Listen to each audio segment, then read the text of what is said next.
बहुता जन्मांती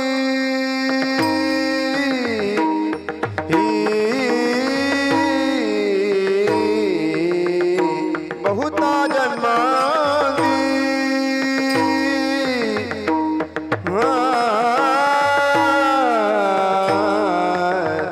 बहुता जन्मांती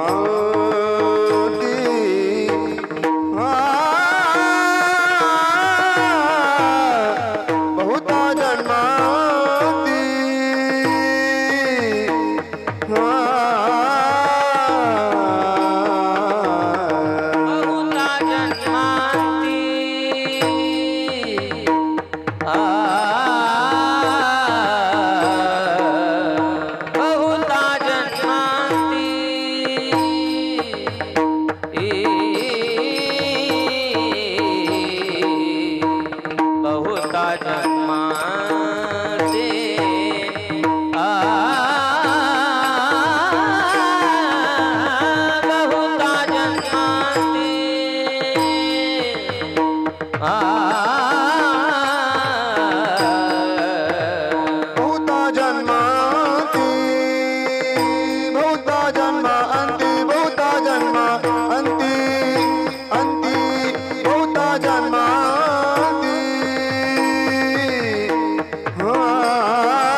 ऐसा ठावा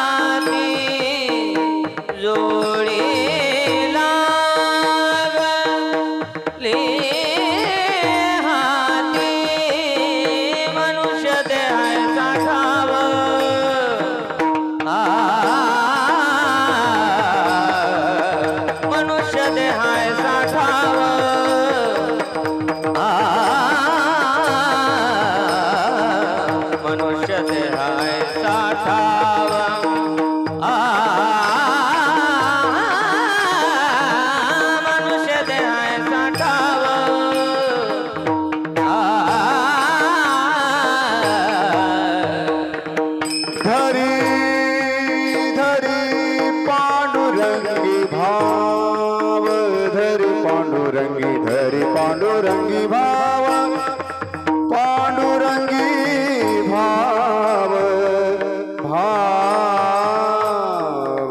पांडुरंगी भाव धरी पांडुरंगी धरी धरी धरी धरी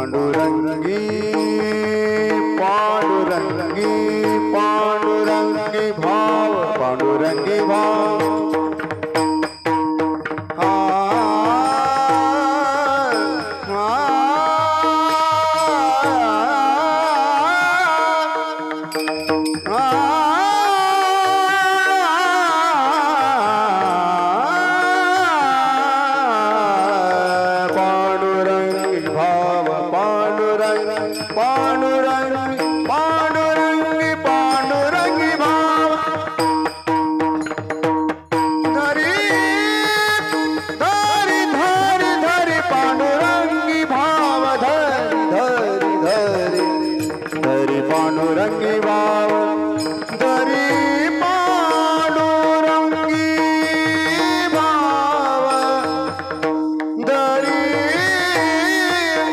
पांडुरंगी पांडुरंगी भाव मनुष्य देह ऐसा निरा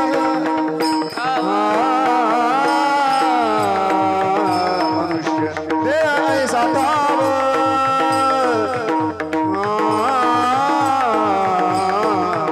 देह ऐसा ठाव मनुष्य देह ऐसा ठाव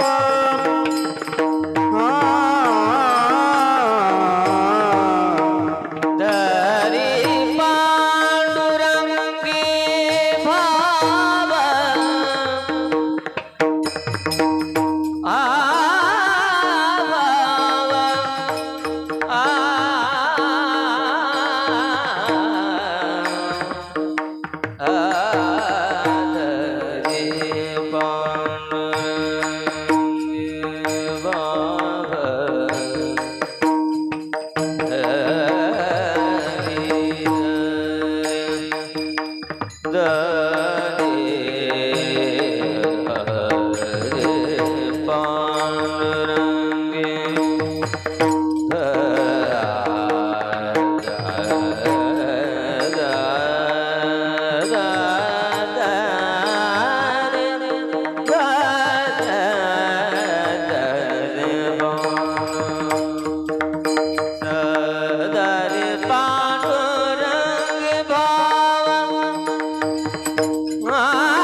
टाळी वाजवा सर, टाळी वाजवा. मुखाने विठ्ठल विठ्ठल भजन करा. विठ्ठल विठ्ठल विठ्ठल विठ्ठल विठ्ठल विठ्ठल विठ्ठल विठ्ठल विठ्ठल विठ्ठल विठ्ठल विठ्ठल विठ्ठल विठ्ठल विठ्ठल विठ्ठल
विठ्ठल श्री ज्ञानदेव तुकाराम पंढरीनाथ भगवान माऊली ज्ञानेश्वर महाराज जगद्गुरु तुकाराम महाराज आदिशक्ती मुक्ताबाई की जय विठ्ठल विठ्ठल विठ्ठल विठ्ठल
बहुता जन्मा अंती जोडी लागली हे हाती मनुष्य देहा ऐसा ठाव धरी पांडुरंगी भाव बहु केला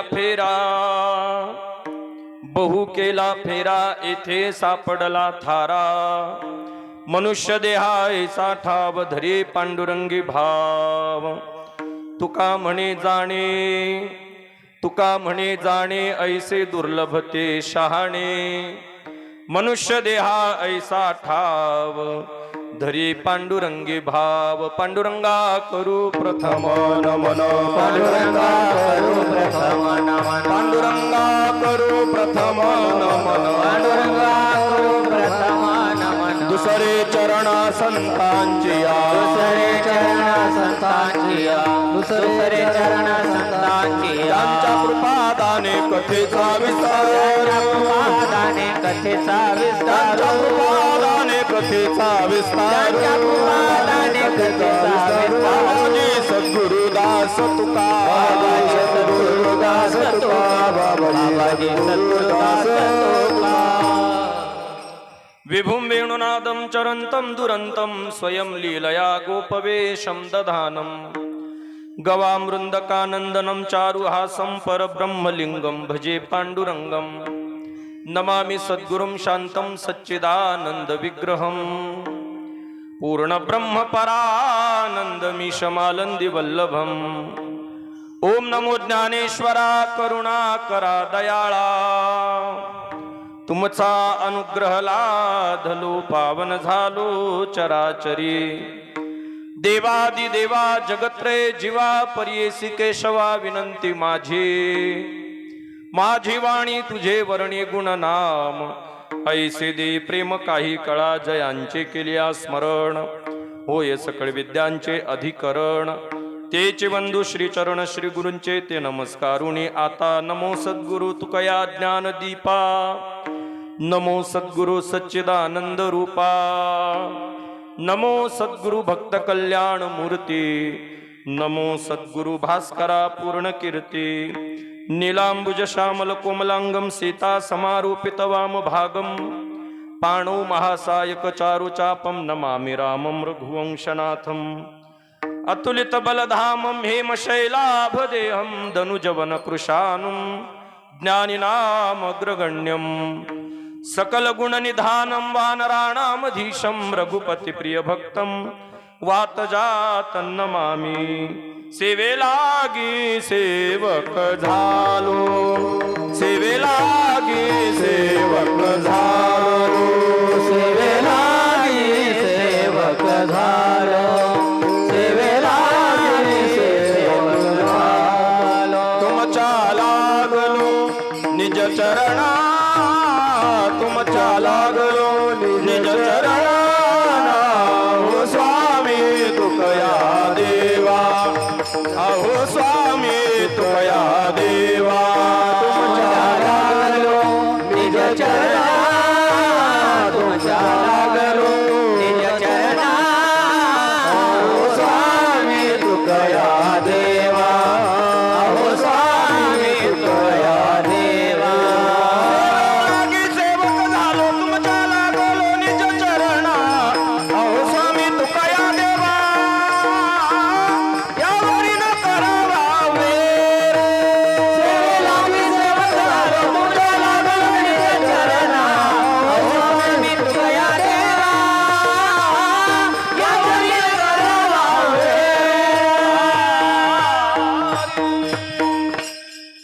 जन्मांते बहुता जन्मा अंते जोडी लागली हे हाते मनुष्य देहाय साठाव धरे पांडुरंगी भाव. प्रस्तुत प्राप्त प्रसंगी प्राप्त स्थळी कीर्तनरूपी सेवेकरता निवडलेला अभंग विश्ववंद्य महाराष्ट्र भूषण जगद्गुरु जगद्वंदनीय श्रीमंत तुकोबाराय यांचा उपदेशपर प्रकरणातील 4 चरणाचा अतिशय गोड महत्वाचा उत्कृष्ट चिंतनीय असा अभंग असून या अभंगातून जगद्गुरु तुकोबारायांनी मानवी देहाची महती प्रतिपादन करत या देहाची इति कर्तव्यता काय आहे त्याबद्दल गोड असं मार्गदर्शन करतात. विठ्ठल विठ्ठल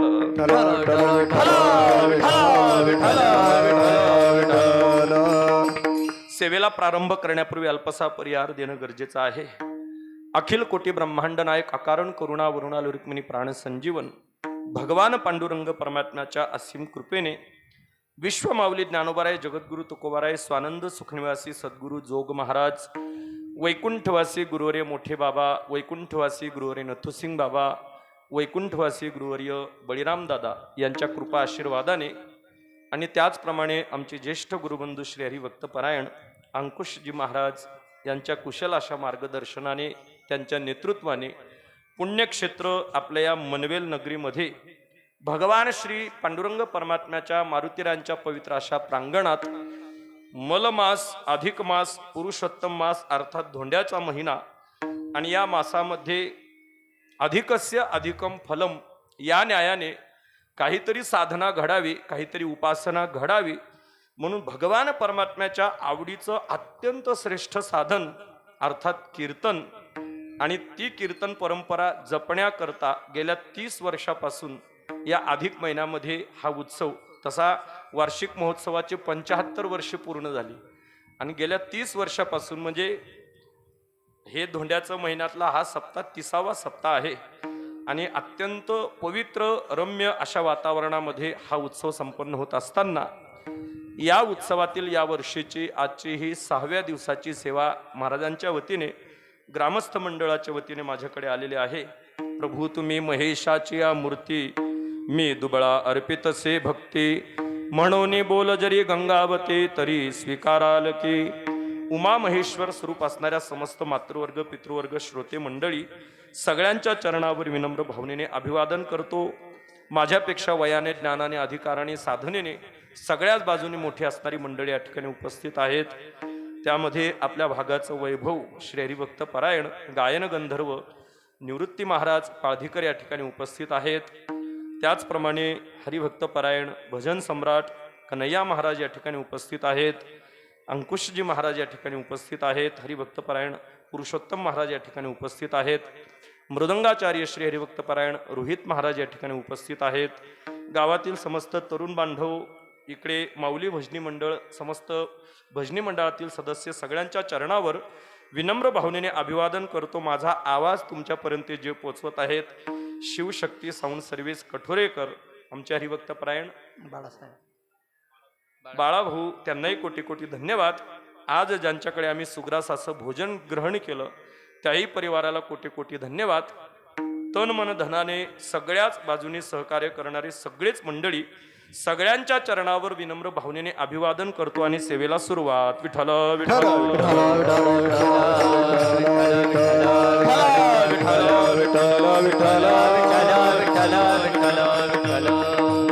अभंग जगद्गुरु तुकोबारायांचा उपदेशपर प्रकरणातील 4 चरणाचा अत्यंत महत्वाचा आहे. मानवी देहामध्ये जन्माला आल्यानंतर या समाजाला सन्मार्ग दाखवण्याकरता संत महात्मे 3 रूपाने मृत्यूलोकात प्रगट होतात. पहिला वर्ग आहे मानवी संतांचा, दुसरा वर्ग आहे देव संतांचा आणि तिसरा वर्ग आहे अवतारी संतांचा. विठ्ठल विठ्ठल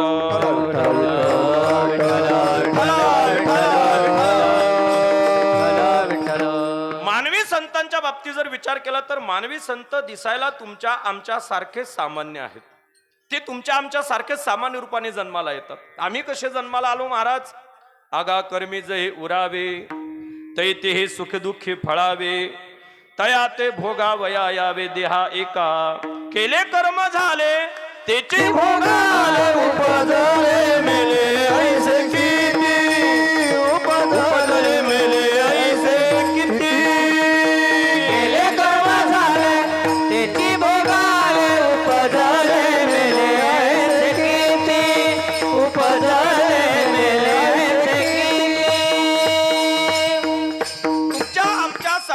कर्माचा उपभोग घेण्याकरता मृत्यू लोकांमध्ये प्रगट होतात महाराज. पण त्यांच्याकडे दोन गोष्टी विशेष असतात. एक आहे पुण्य आणि दुसरा आहे भाग्य. भाग्य आणि पुण्याच्या बळावर संत महापुरुषांच्या सानिध्यात जातात, संतांची कृपा संपादन करतात, स्वतः संत होतात आणि जगाला उपदेश करू लागतात. त्यांना मानवी संत असं म्हणतात. उदाहरणार्थ जनाबाई महाराज सामान्य कुळात जन्माला आल्या, नामदेवरायांची कृपा प्राप्त झाली, स्वतः संत झाल्या आणि जगाला सन्मार्ग दाखवला. महाराज मानवी संत. ते वर्तते दिसती देही परी ते देही ना माझे ठाई आणि मी तयाचे हृदयी समग्र असे.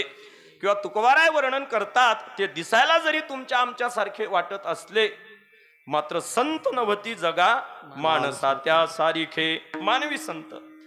देव संताच्या बाबतीत जर विचार केला महाराज, ज्याच्या ठिकाणी देवत्वही आहे आणि ज्याच्या ठिकाणी संतपणही आहे त्याला देव संत असं म्हणतात. प्रसिद्ध वचन आहे, कृष्णं वंदे जगद्गुरुम. भगवान कृष्ण परमात्म्याच्या बाबतीत विचार केला तर भगवान कृष्ण परमात्मा देवही आहेत आणि भगवान कृष्ण परमात्मा संतही आहेत. देवत्वाच्या बाबतीत जर विचार केला तर ज्ञानोबाराय वर्णन करतात, नुघडिता बाळपणाची फुली जेणे मिया अदानवी सृष्टी केली, करी गिरी धरुणी उमा निली, महेंद्र महिमा कालिंदीचे हृदय शल्य फेडिले, जेणे मिया जळत गोकुळ रक्षिले, वासरुवांसाठी लाविले विरंचिस पिशे, काग बगरिठा मारिले बाळपणी, अवघी दैत्य खाणी बुडविले. किंवा निळवाराय वर्णन करतात, गिरी गोवर्धन येणे उचलिला, कालिया महासर्प नाथुनी आणिला, जळत बनवाऊ मुखेचे प्राशिला, गिळता अघासुर चिरुनी सांडिलाऊ. देवत्वाच्या बाबतीत जर विचार केला महाराज, ज्या वयामध्ये सामान्य बालक नजर लावू शकत नाही त्या वयात परमात्म्याने मोठ्या मोठ्या दैत्यांचा वध केला. हे फक्त देवच करू शकतो, हे जीव करू शकत नाही. अलीकडच्या काळामध्ये काही तार्किक बुद्धीचे लोक असतात महाराज, ते म्हणतात ममै वंशो जीव लोके. परमात्म्याचं वचन आहे महाराज, भगवान परमात्मा सांगतात अर्जुना, या जगातला प्रत्येक जीव हा परमात्म्याचा काय आहे, अंश आहे, म्हणजे माझा अंश आहे. मग काही लोक तार्किक बुद्धीचे लोक सांगतात महाराज, जर आपण देवाचे अंश आहोत मग जे देवानं केलंय ते आपल्याला करायला काय अडचण आहे का नाही. 7 दिवस सप्ताह चालू होता तरी एक माणूस कीर्तनाला येत नव्हता. 8व्या दिवशी काल्याचं कीर्तन म्हणून पत्नीने त्याला आग्रह केला, नाही कमीत कमी 7 दिवस जाता आलं. 8व्या दिवशी जा, 2 फायदे होतील, ऐकायला मिळेल आणि प्रसादही मिळेल. नाईलाजाने फक्त पत्नीच्या आग्रहास तो काल्याच्या कीर्तनात येऊन बसला. योगायोगाने महाराजांनी अभंग घेतला, अनंत ब्रह्मांडे उदरी हरी हा बालकनंदा घरी, तुका म्हणे नटधारी भोग भोगुनी ब्रह्मचारी. 16 सहस्त्र नारी भोगणारा परमात्मा शेवटी ब्रह्मचारीच राहिला. एवढं एक वाक्य त्याने घरी नेलं आणि घरी गेल्यानंतर त्याने आपल्या पत्नीला सांगितलं, अगं आज महाराजांनी कथा फार गोड सांगितली, फार कृष्ण कथा गोड सांगितली, त्यातलं एक वाक्य मला फार आवडलंय. काय आवडलंय?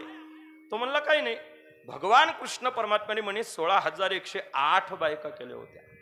ती म्हणे मग तुमचं काय म्हणणं आहे? तोही म्हणे मी 2-4. ती मनात विचार करत होती, अहो सुधरायला पाहिजे म्हणून याला कथा ऐकायला वाटला. अहो कथा ऐकायचं आणि कथा कथा चावायला लागल्या. महाराज देवाचं चरित्र ऐकायलाच गोड वाटतं, ते आपण आचरण करू शकत नाही. म्हणून आम्ही जरी देवाचे अंश असलो तरीही आम्ही देवाने जे केलंय ते आम्हाला करण्याचा अधिकार नाही. त्याचं कारण असं आहे, आम्ही परमात्म्याचे अंश आहोत आणि परमात्मा आपलं स्वरूप आहे. स्वरूपामध्ये विकार नसतात पण अंशात विकार असतात. विठ्ठल विठ्ठल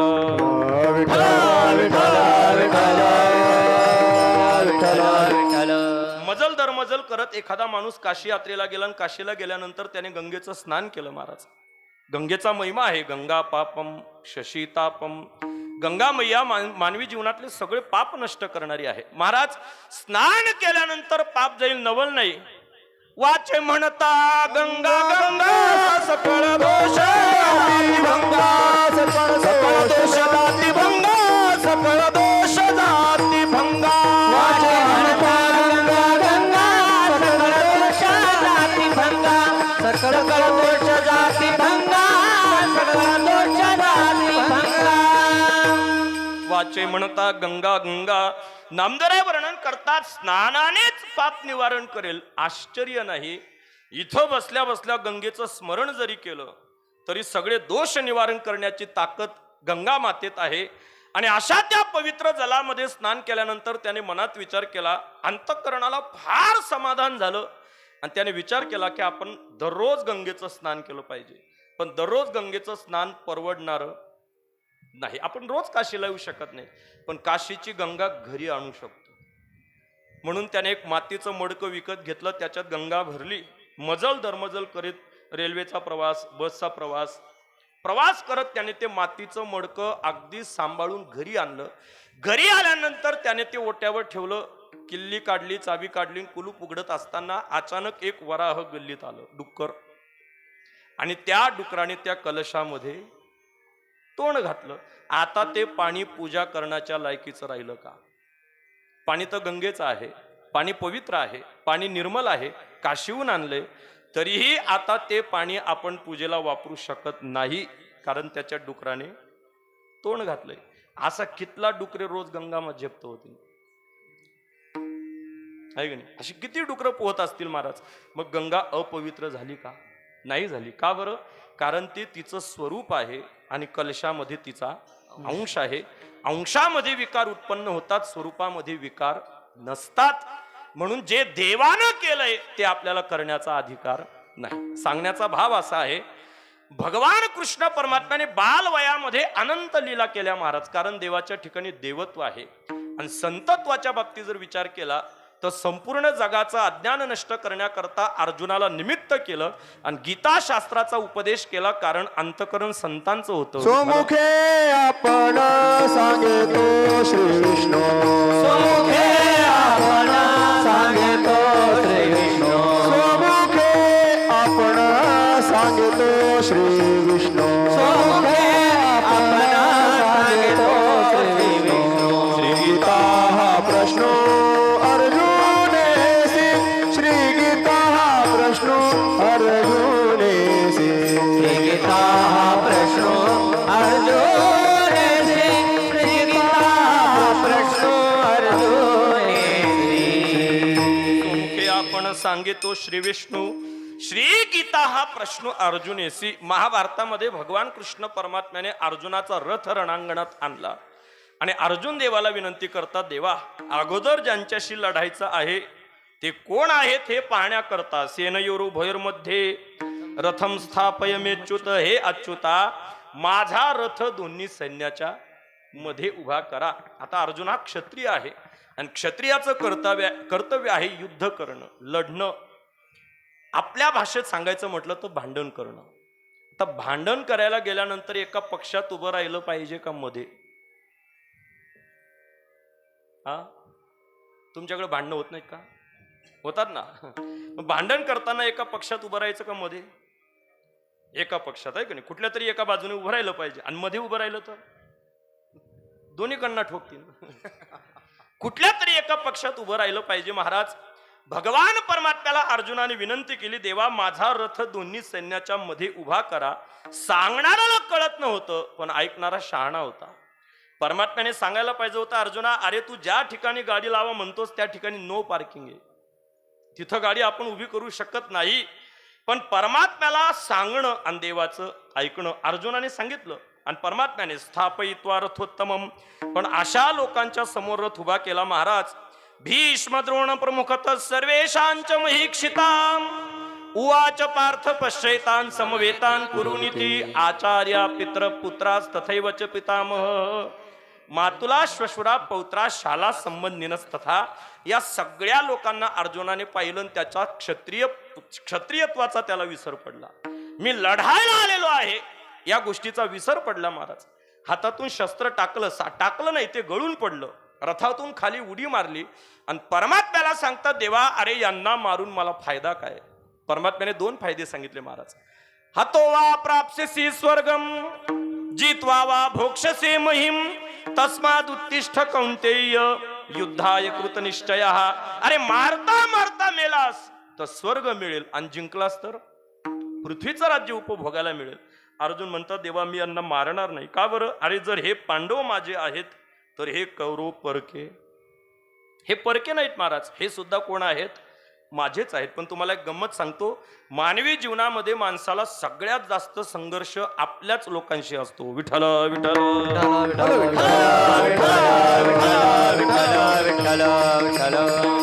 भगवान प्रभू रामचंद्र परमात्म्याला 14 वर्ष वनात पाठवणारी सावत्र का असेना पण आईच होती. रणांगणामध्ये अर्जुनाच्या समोर त्याचे सगळे भाऊबंद होते. छत्रपती शिवाजी महाराजांना सगळ्यात जास्त लढाया आपल्याच लोकांशी कराव्या लागल्या. का? कुणीतरी म्हटलंय, हमें तो अपनों लुटा, गैरों में कहा दम था. विठ्ठल विठ्ठल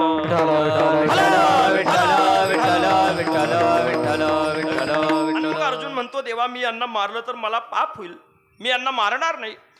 रथातून खाली उडी मारली, परमात्म्याने डोक्याला हात लावला. अर्जुना, अरे एकेका फुलीला 500-500 रुपये दिले आणि तू मतदान दिन सांगणार माघार. आता माघार घेता येणार नाही. आणि मग परमात्म्याने बोलायला सुरुवात केली. अशोचान वशोचस्त्वं प्रज्ञावादांश्च भाष्यसे गतासून गतासूंश्च नानुशोचंती पंडिताः. आहे की नाही? पंडित लोक गेलेल्या गोष्टीचा कधीही शोक करत बसत नाहीत. आणि मग परमात्म्याने कर्म उपासना ज्ञान मार्गाचा उपदेश केला. आणि शेवटी अर्जुनाने पूर्ण ब्रह्म झाला. पार्थू ज्ञानोबाराय वर्णन करतात. आणि मग अर्जुन देवाला सांगतात, देवा तुझ्या कृपेने आता माझ्या अंतकरणातला सगळा मोह नष्ट झाला. आता तू जे म्हणशील ते मी करायला तयार आहे. नष्टो मोह स्मृती लब्धा त्वत्प्रसादान्मयाच्युत स्थितोस्मि गत संदेह करिष्ये वचनम तव. सगळ्या प्रकारचं अज्ञान नष्ट केलं महाराज. आणि अर्जुनाला पूर्ण परब्रह्म स्वरूप करून टाकलं. कारण परमात्म्याचं हृदय हे संत हृदय आहे. विठ्ठल विठ्ठल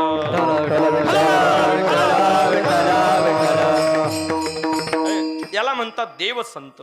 आणि तिसरा वर्ग आहे अवतारी संतांचा. अवतारी संतांच्या बाबतीत जर विचार केला तर अवतारी संत स्वतःच्या इच्छेने येतात, स्वतःच्या इच्छेने कार्य करतात आणि कार्य संपलं की स्वतःच्या इच्छेने निघून जातात.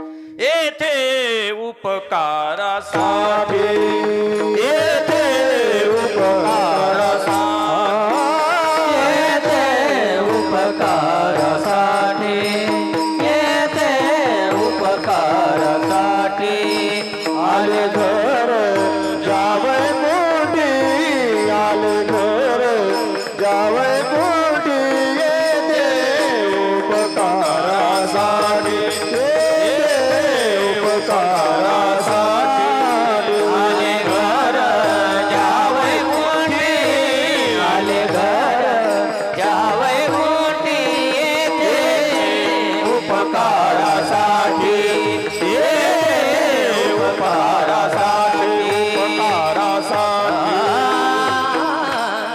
येथे उपकारासाठी आले घर ज्या वैकुंठी तुकोबाराय वर्णन करतात. अवतारी संत स्वतःच्या इच्छेने येतात आणि स्वतःच्या इच्छेनेच कार्य करतात. आणि कार्य संपलं की स्वतःच्या इच्छेने निघून जातात. निवृत्तीनाथांपासून तर निळबारांपर्यंत वारकरी संप्रदायातल्या या संत परंपरेचा विचार केला महाराज तर सगळे संत हे अवतारीच होते आणि जगत कल्याणाकरता मृत्यूलोकात प्रगट झाले.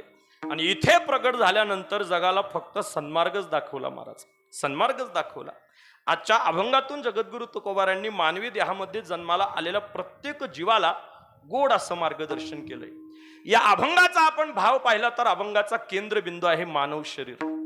मानवी देहाच्या बाबतीत जर विचार केला तर हा देह अतिशय महत्वाचा आहे. कसा? अतिशय महत्वाचा. नरदेह निधान लागले हाती, उत्तम सार उत्तम गती. तुकोबाराय वर्णन करतात. शरीर उत्तम चांगले, शरीर सुखाचे घोसुले, शरीरे साध्य होये केले, शरीरे साधिले परब्रह्म. किंवा नाथ महाराज वर्णन करतात. बाहुलेनी मनुष्य देही निज ज्ञान घातले पाही. नाथ महाराज वर्णन करतात हा देह अतिशय महत्वाचा आहे. आयुष्याची या साधने, आयुष्याची या साधने, आयुष्याची या साधने, आयुष्याची या साधने सच्चिदानंद पदवी घेणे, सच्चिदानंद पदवी घेणे, सच्चिदानंद पदवी घेणे. जन्मामी जन्मालो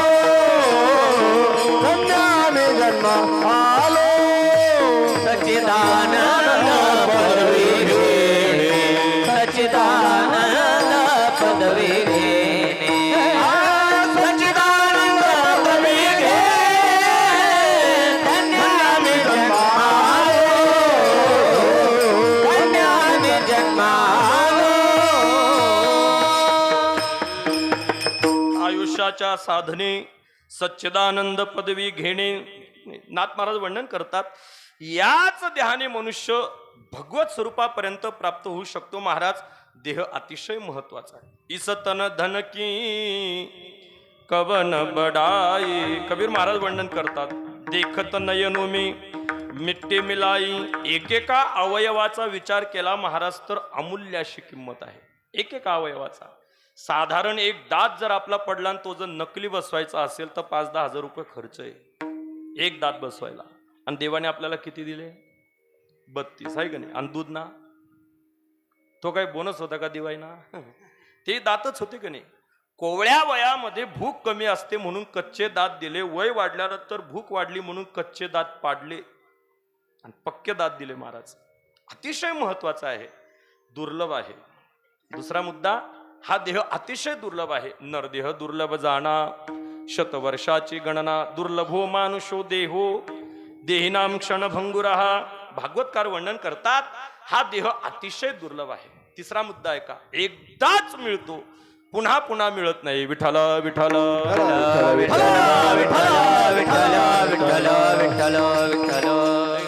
एकदाच मिळतो महाराज. पुनर्वित्तम पुनर्मित्तम पुनर्भार्या पुनर्मही एतत् सर्वं पुनर्लभ्य न शरीरम पुनः पुनः. आता मागुता येईल फेरा, आता मागुता येईल फेरा. येतो न घडे या नगरा. येतो न घडे या नगरा. म्हणे तुका बंधू राम धरा. म्हणे तुका बंधू राम धरा. ओळखी नाही तरी धरा घोरा. हरे राम कृष्ण हरे राम कृष्ण. ओळखी नाही तरी धरा घोरा. हरे राम कृष्ण हरे राम कृष्ण. हा देह एकदाच मिळतो, पुन्हा पुन्हा मिळत नाही. मिळालाय तो कसा? तुकोबाराय जोग प्रकरणामध्ये वर्णन करतात. जोगी प्रकरणामध्ये, बहुता दिवसा फेरा आलाया नगरा. बहुता दिवसा फेरा आलाया नगरा. बरं, मिळालाय, हा पुन्हा परत मिळेल का नाही याची शाश्वती पुढे नाही ऐसा लाभ मग, पुढे नाही ऐसा लाभ मग. पुढे नाही ऐसा लाभ मग. पुढे नाही ऐसा लाभ मग. पुढे नाही ऐसा लाभ मग. तुकोबाराय वर्णन करतात, एकदाच मिळतो, पुन्हा पुन्हा मिळत नाही. आमचे गुरुजी आम्हाला विनोदाने उदाहरण सांगायचे. आंधळा मुलगा होता, एक आंधळा, आणि त्या आंधळ्याचं योगायोगाने लग्न झालं. योगायोगाने काय झालं? लग्न झालं. मी योगायोगाने मुद्दाम म्हटलो कारण आता चांगला चांगला पडेल त्याच्यामुळे आंधळ्याचं लग्न होणं हा योगायोगाचे महाराज. योगायोगाने त्याचं लग्न झालं. सुंदर सुशील सद्गुण ऐश्वर्य संपन्न कष्ट करणारी त्याला पत्नी मिळाली.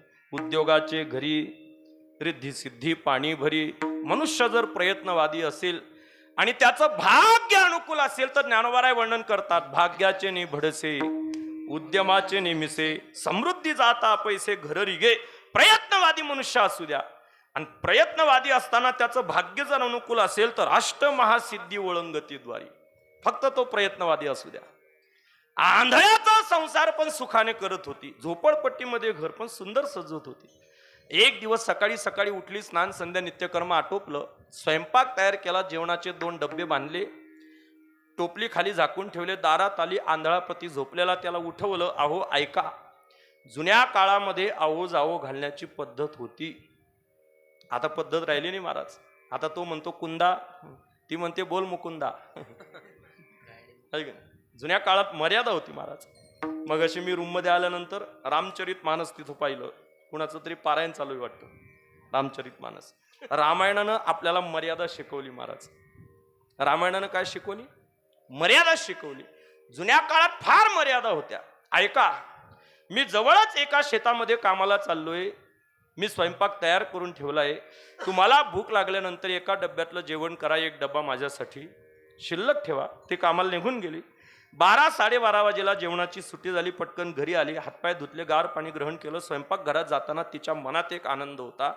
सकाळी मी माझ्या हाताने जो स्वयंपाक केलाय, आता मला त्याचा काय घ्यायचा आहे, स्वाद घ्यायचा आहे. स्वयंपाक घरात गेली आणि तिने टोपली उचकून पाहिली तर दोन्ही डबे रिकामे होते. दोन्ही डबे रिकामे होते. तशीच दारात आली, आंधळा झोपलेला. त्याला पुन्हा उठवलं आणि विचारलं, का हो, दारात कोणी भिकारी आला होता का? तो म्हणला नाही. मग लग्न सराईचे दिवस आहेत, कोणी पत्रिका द्यायला? तो म्हणला नाही. मग माझ्या माहेरचं कोणी आलं होतं का? तो म्हणला अजिबात नाही. मग का हो, दारात जर कोणी आलं नाही तर हे 2 डब्बे कोणी खाल्ले? आंधळा म्हणला मीच खाल्ले. आता तिचा पारा तापला. लाज वाटते का तुम्हाला? हाडाचं काढा रक्ताचं पाणी रात्रीचा दिवस करते, पडेल ते काबाळ कष्ट करते, आंधळा असताना सुद्धा तुमचा संसार करते आणि तुम्हाला माझी पोटा पाण्याची काळजी नाही? बोलायला लागली महाराज. तो म्हणतोय, पतिव्रता स्त्रीने आपल्या पतीला काही बोलायचं नाही. पतीची या मता अनुसरुनी, त्याच्याच मताला अनुसरून जीवन जगावं. ती म्हणली, तुमचं म्हणणं खरं आहे, पण पतीच्या सुद्धा काही जबाबदाऱ्या आहेत ना, त्याच्याही काही जबाबदाऱ्या असतात महाराज. नाही तर लक्ष्मी एकादशी करते, लक्ष्मण फुल पेल, असे संसार कधी सिद्धीला जात नाहीत. राग अनावर झाला, त्याला शिव्या द्यायला लागली आणि त्या आंधळ्याला तिनं मारलं. आंधळ्या पतीला मारलं. आई आडे जाय केले ना, आडे सोडी जावा ना, बरं का. त्याचा स्वाभिमान जागा झाला. त्याने हातात काठी उचलली. बास, ज्या घरात पत्नी पतीला मारत असेल अशा घरात आपल्याला राहायचं नाही. त्यानं घर सोडलं, गल्ली सोडली, गाव सोडला, लांब जंगलाच्या दिशेने निघाला. संध्याकाळ झाली, पक्ष्यांचा किलबिलाट कानावर पडला आणि त्याने तर्क केला, ज्या अर्थी पक्षी घरट्याकडे परत आलेत त्या अर्थी संध्याकाळ झाली, आता कुठेतरी थांबलं पाहिजे. आंधळा एक झाडाच्या जवळ गेला. रात्रीचा प्रसंग आहे, अरण्य आहे, घनदाट असं जंगल आहे, हिंस्र प्राण्यांची भीती आहे, म्हणून तो एका झाडावर जाऊन बसला. आडव्या अशा फांदीवर गेला आणि त्याच फांदीवर तो विश्रांतीला थांबला. रात्री 9-9:30 वाजले. गार असा वारा सुटला. चालून चालून थकला होता. 2 डबे खाऊन आलेला होता. पडल्या पडल्या त्याला झोप लागली महाराज. 11-11:30 वाजेला त्या पंचक्रोशीत काही चोरांनी चोरी केली होती. सगळं चोरीचं धन एकत्रित केलं. वाटण्या करता ते त्याच झाडाखाली आले जिथे आंधळा झोपलेला. त्यांनी असा रुमाल टाकला, सगळं चोरीचं धन एकत्रित केलं आणि वाटण्या करत असताना या आंधळ्याला स्वप्न पडलं. ज्ञानोबा राय वर्णन करतात, जागता जव असिजे जेणे ध्याने भावना भावीजे, डोळा लागत खेव देखिजे तेची स्वप्नी. ज्ञानोबा राय वर्णन करतात, माणूस दिवसभर ज्या विषयाचं चिंतन करतो शक्यतो ती गोष्ट त्याला स्वप्नात भासते, आहे की नाही. एखादा माणूस जर बसमध्ये कंडक्टर असेल तो कधी कधी झोपेतही तिकीट करतो, आहे ना, आहेत ना. हा, पडिले वळण इंद्रिया सकाळ. त्या आंधळ्याच्या डोक्यात दिवसभर एकच विषय होता, तिने मला मारलं, तिने मला मारलं. विचार करता करता स्वप्न पडलं. झोपेत गेला, स्वप्न झालं. मनी वसेते स्वप्ने दिसे. आणि पत्नीशी भांडण करायला लागला. महाराज, भांडण करत असताना सकाळी तिने आपल्याला मारलं होतं, त्याचा बदला घेण्याकरता तिला मारण्यासाठी जसा पाय उचलला तसा यांच्यामध्ये कुठे पडला? चोरांच्या वाटण्या पाडत असताना. वसिष्ठ मुनी वर्णन करतात, नवारे पत्यु कामाय सर्वं प्रियं भवती. याज्ञवल्क्य मुनी, आत्मनस्तु कामाय सर्वं प्रियं भवती. या जगामध्ये माणसाचं सगळ्यात जास्त प्रेम जर कशावर असेल तर ते प्राणावर आहे.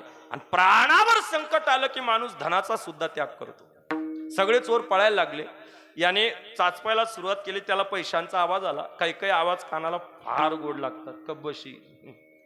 एखादा माणूस रस्त्याने जाऊ द्या आणि एखाद्या घरातून कब्बशीचा आवाज येऊ द्या, तो लगे वट्टाचा जा, दादा गरमाश आहेत का, तुला चहा ढोसल निवडून. पैशांचा आवाज गोड लागतो महाराज. जोरी चळण गा, आहे की नाही. त्याने तसंच गठोडं बांधलं, उभा राहिला, हातात काठी घेतली, बगलेत गठोडं दाबलं. प्रामाणिकपणे सांगा, माणूस घरातून किती भांडण करून जाऊ द्या, पगार घेऊन कुठे जातो? घरीच. तुका म्हणे चाखुनी सांगे. 2-2:30 वाजेला घरी आला. त्याने दरवाजा ठोकला. पत्नीने दरवाजा उघडला. समोर आंधळ्याला पाहिला आणि तिचा पारा ताप चढला. का बरं? 3 कारण होती. पहिलं कारण, याने माझा डबा खाल्ला. दुसरं कारण विनाकारण भांडण केलं, तिसरं कारण न सांगता निघून गेला. ती चिडली होती. महाराज लाज वाटते का तुम्हाला? सकाळी शिव्या दिल्या, नाही तर बोललं, मारलं तुम्हाला. एखाद्या स्वाभिमानी माणसाने संन्यास घेतला असता पण पुन्हा परत आला नसता. आंधळा म्हणतो, रिकाम्या हाताने गेलो होतो पण भरल्या हाताने आलो.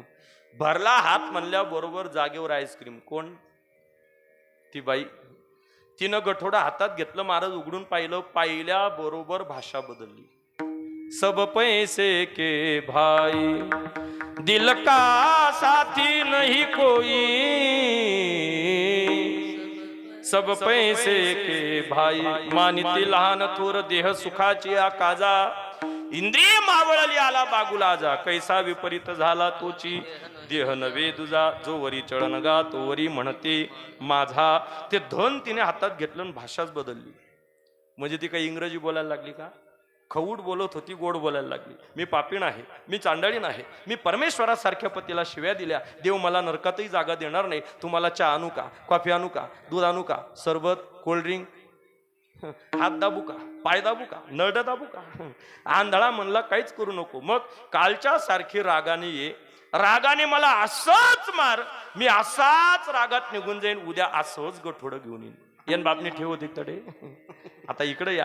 हे 3.5 हाताचं गठोडं तुम्हा आम्हाला प्राप्त झालंय. महाराज एकदा का ताब्यातून गेलं पुन्हा प्रयत्न करून सुद्धा परत मिळत नाही. विठ्ठल विठ्ठल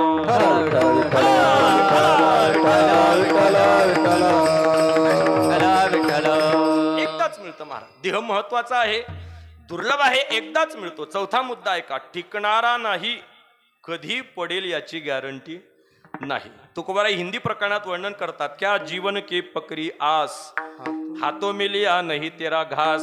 ताटातून उचललेला घास तोंडात जाईल का नाही याची सुद्धा गॅरंटी. ग्रासगिरी सत्ता नाही हाती, ग्रासगिरी सत्ता नाही हाती,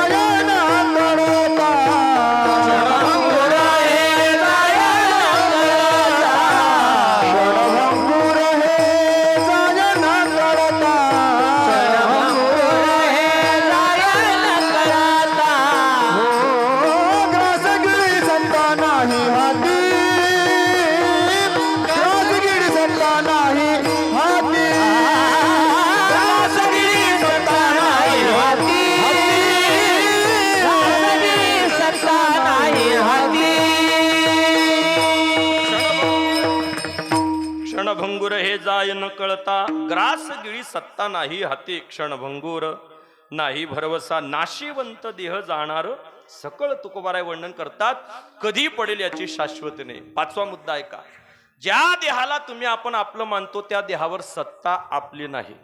देह हे काळाचे, धन कुबेराचे, सत्ता आपली नाही. आणि 6वा मुद्दा, याच देहाने आपण परमात्म्याचं भजन करू शकतो.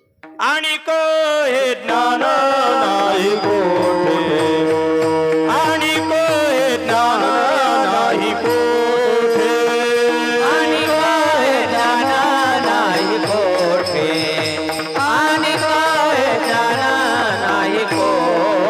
याच देही घडे देवाचे भजन, याची देही घडे देवाचे भजन, याच देही घडे देवाचे भजन, याची देही घडे देवाचे भजन.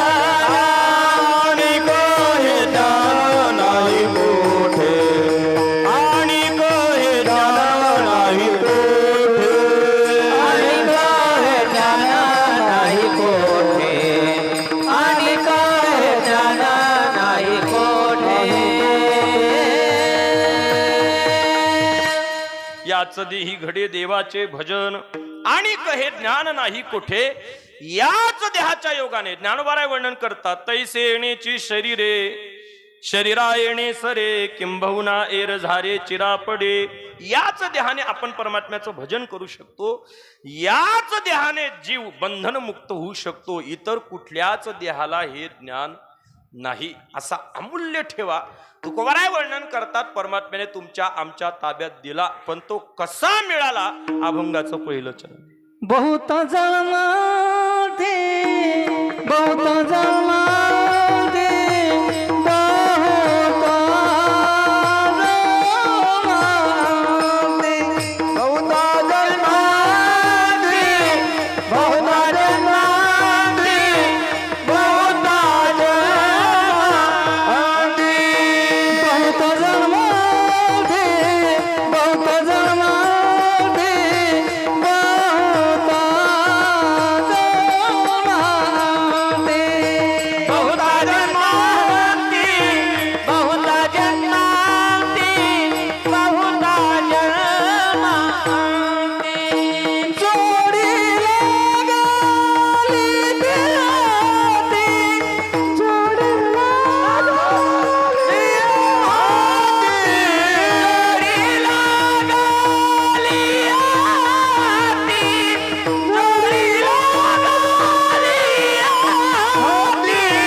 जन्मांते जोडी लागली हे हाती. तुकोबाराय वर्णन करतात, अनेक जन्माच्या अंती तुम्हा मला सुंदर अशी जोड प्राप्त झाली, सुंदर असा ठेवा प्राप्त झाला. जोड शब्दाचा अर्थ ठेवा. ठेवा म्हणजे निधान, निधान सापडलेलं आहे. आता या देहाच्या योगाने तुम्ही तुमचा भाव परमात्म्याच्या चरणावर समर्पित करा. तुकोबाराय वर्णन करतात, सुंदर अशी जोड प्राप्त झाली. मानवी देहामध्ये जन्माला आलेल्या प्रत्येक जीवाने 5 गोष्टींचा विचार करावा. किती?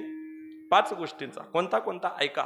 पहिला विचार सांगितला राष्ट्रहिताचा, दुसरा विचार सांगितला समाज हिताचा, तिसरा विचार सांगितला पर्यावरण हिताचा, चौथा विचार सांगितला कुटुंबाचा, आणि 5वा विचार आत्महिताचा म्हणजे स्वहिताचा. विठ्ठल विठ्ठल विठ्ठल विठ्ठल विठ्ठल विठ्ठल विठ्ठल. पहिला विचार सांगितला महाराज राष्ट्रहिताचा. ज्या भूमीत आपण जन्माला आलेलो आहोत त्या भूमीच्या हिताचा विचार करणं आपली नैतिक जबाबदारी आहे. जुन्या काळामध्ये आपण एक देशभक्तीपर गीत ऐकायचो, जे देशासाठी लढले ते अमर हुतात्मे झाले. ज्यांनी ज्यांनी देशाकरता आपल्या प्राणांचं बलिदान केलं महाराज, ते या शरीराने जरी गेले असतील मात्र आजही कीर्तीने जगात कसे आहेत? जिवंत आहेत. जे देशासाठी लढले ते अमर हुतात्मे झाले. म्हणून पहिला विचार राष्ट्रहिताचा करावा. आपल्या मातृभूमीबद्दल किती प्रेम असावं महाराज. भगवान प्रभू रामचंद्र परमात्म्याने लंका विभीषणाला दान केले. भगवान परमात्म्याला लक्ष्मणजी सांगतात, दादा अजूनही विचार करा, 1.25 लाख रुपये तोळा चालू आहे. ऐक नाही. आणि लंका शुद्ध कांचनाची 7 कोटी, 7 कोटी घरे जिथे शुद्ध सोन्याचे आहेत अशी लंका तुम्ही विभीषणाला दान करताय. त्यावेळी भगवान परमात्मा लक्ष्मणाला सांगतात, लक्ष्मणा अपि स्वर्णमयी लंका लक्ष्मणा नमे रोचते जननी जन्मभूमिष्ठ स्वर्गादपि गरियसी लक्ष्मणा. अरे ही लंका जरी सुवर्णाची असेल तरी ती माझ्या मनाला रोचत नाही का? कारण माझी जन्मभूमी अयोध्या मला स्वर्गापेक्षाही श्रेष्ठ आहे. याला म्हणतात मातृप्रेम. विठ्ठल विठ्ठल विठ्ठल विठ्ठल विठ्ठल विठ्ठल विठ्ठल. आणि आम्ही ज्या भूमीत जन्माला आलेलो आहोत महाराज, ही भूमी सामान्य नाही. नाथ महाराज वर्णन करतात, मृत्यू लोकामध्ये मानव शरीर प्राप्त होणं हे भाग्यच आहे, पण भारतात मिळणं हे परम भाग्य आहे. भरतखंडे नरदेह प्राप्ती हे तो परम भाग्याची संपत्ती आहे का नाही. जेथे वैष्णवांचा वास धन्य भूमी पुण्यदेश पवित्र ते कुळ पावन तो देश जेथे हरीचे दास जन्म घेती. ही भूमी अत्यंत पवित्र आहे महाराज. कुठल्या तरी चित्रपटातलं एक सुंदर गाणं आहे पहा. हे धरती है जहाँ ऋषि मुनि जपते हरि नाम की माला. हरि ओम हरि ओम हरि ओम हरि ओम. जहाँ हर बाल कैक मोहन है और राधा हर एक बाला, राधा हर एक बाला, जहाँ सत्य अहिंसा और धर्म का पग लगता डेरा। ओ भारत देश है मेरा, ओ भारत देश है मेरा, जहाँ डाल डाल पर सोने की चिड़िया करती है बसेरा। ओ भारत देश है मेरा, ओ भारत देश है मेरा, जहाँ सूरज सबसे पहले आकर डाले अपना डेरा। ओ भारत देश है मेरा। मनाला फार गोड वाटतं महाराज. तसं या व्यासपीठावर गाणं कविता वगैरे म्हणू नयेत आणि एवढी मोठी मंडळी समोर असल्यानंतर तर अजिबात म्हणू नये. पण आज असं झालंय महाराजजी, ज्याचा नखरा त्याचा विक्रा होतोय. त्याच्यामुळे आम्हाला बी कधी कधी केसांवर फुगे विकावे लागतात. विठ्ठल विठ्ठल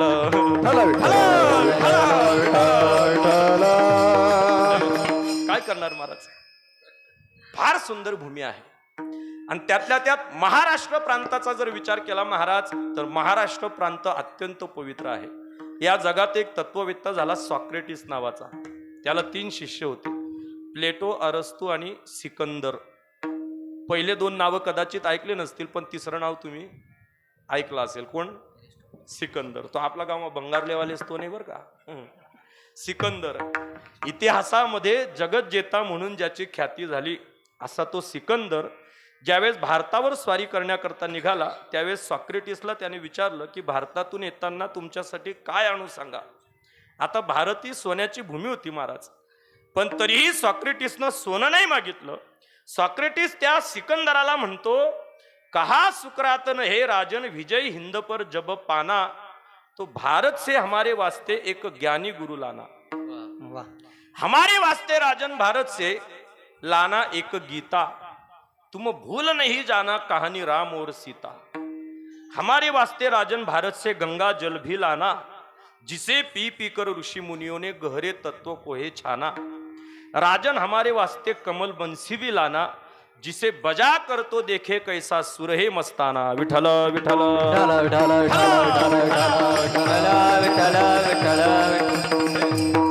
सॉक्रेटिसने 6 वस्तू मागितल्या महाराज. ज्ञानीपुरुष, गीता ग्रंथ, रामकथा, गंगाजल, कमल पुष्प आणि बासरी. या 6च वस्तू मागितल्या. का? जगाच्या पाठीवर ह्या 6 वस्तू फक्त भारतातच आहेत, इतर कुठल्याच देशामध्ये नाहीत. गीता भारतातच आहे, रामायण भारतातच आहे, गंगाजल भारतातच आहे. अत्यंत पवित्र भूमी आहे महाराज. म्हणून अटल बिहारी वाजपेयी त्यांच्या भाषणात नेहमी म्हणायचे, हे वंदन की भूमी है, हे अभिनंदन की भूमी है, यहाँ का बूंद बूंद गंगाजल और कंकर कंकर शंकर है.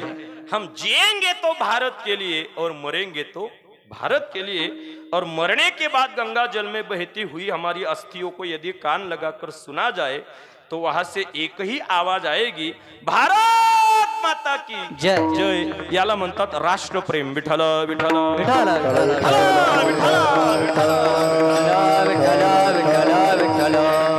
स्वातंत्र्यवीर सावरकर म्हणायचे की देहाकडून देवाकडे जाताना मध्ये देश लागतो आणि आपण देशाचं काहीतरी देणं लागतो. काय? देशाचं काहीतरी देणं लागतो. म्हणून राष्ट्रहिताचा विचार करावा. दुसरा विचार सांगितला समाज हिताचा. मानवी देहामध्ये जन्माला आलेल्या प्रत्येक जीवाने समाज हिताचा विचार करावा महाराज. ज्या समाजामध्ये आपण जीवन जगत आहोत त्या समाजाप्रती आपले काहीतरी कर्तव्य आहेत. 700 वर्षापूर्वी ज्ञानोबा यांनी विचार केला महाराज. म्हणून तुकोबाराय वर्णन करतात, मिळविले मांदे वैष्णवाची, मिळविले मांदे वैष्णवाचे मिळविले मांदे, वैष्णवाचे मिळविले मांदे. जयाने घातली मुक्तीची गवादी, मिळविली मांदी वैष्णवाची, मिळविली मांदी वैष्णवाची. जयाने घातली मुक्ती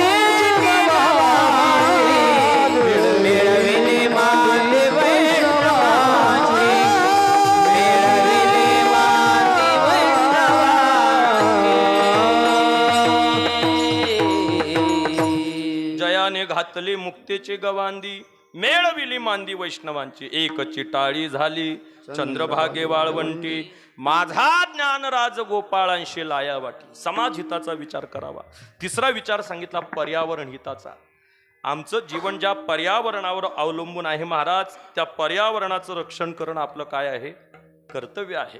माझा प्रत्येक माता माऊलीला प्रश्न आहे, लहान बालक जन्माला आल्यानंतर त्याला जगण्याकरता सगळ्यात आधी गरज कशाची असते? महिला मंडळ. त्या माझ्याकडे अशा पाहत आहेत जसं काय मी बचत गट ना हप्ता लेवालेची. जगण्याकरता सगळ्यात आधी गरज कशाची असते? हा, कोणी म्हणेल आईच्या दुधाची, ऐक नाही. पण महाराज, एखादी माता माऊली प्रसूत होता होता जर वारली तरीही ते बाळ जगतं, कारण त्याला जगण्याकरता सगळ्यात आधी ऑक्सिजनची गरज असते. कशाची? ऑक्सिजनची. आणि ते आपल्याला कोण पुरवतं? पर्यावरण. आणि त्या पर्यावरणाचं रक्षण करणं आपलं काय आहे, कर्तव्य आहे. अलीकडच्या काळामध्ये शासनाने आपल्यापर्यंत योजना आणल्या, झाडे लावा, झाडे जगवा, पाणी अडवा, पाणी जिरवा, आहे का नाही. महाराज, 700 वर्षापूर्वी ज्ञानोबांनी या सगळ्या योजना ज्ञानेश्वरीत सांगितल्या, फक्त आपण त्या वाचल्या नाही. काल परवा मला एक माणूस भेटला, म्हणे महाराज तुम्हाला ज्ञानेश्वरीचा चमत्कार माहिती का? म्हणे मला सांगतो. काय चमत्कार? म्हणे महाराज केवढा मोठा चमत्कार आहे. काय? सच्चिदानंद बाबा आदरे लेखकू झाला, एका मेलेल्या माणसावर ज्ञानोबारायांची कृपा झाली, ज्ञानोबारायांनी सांगितली आणि एका मेलेल्या माणसाने ज्ञानेश्वरी लिहिली. म्हणे केवढा चमत्कार आहे. त्याला म्हटलं चमत्कार हा नाही, चमत्कार पुढे. काय? मेलेल्या माणसाने ज्ञानेश्वरी लिहिली पण जित्ता उघडतच नाही. अहो चमत्कार आहे. विठ्ठल विठ्ठल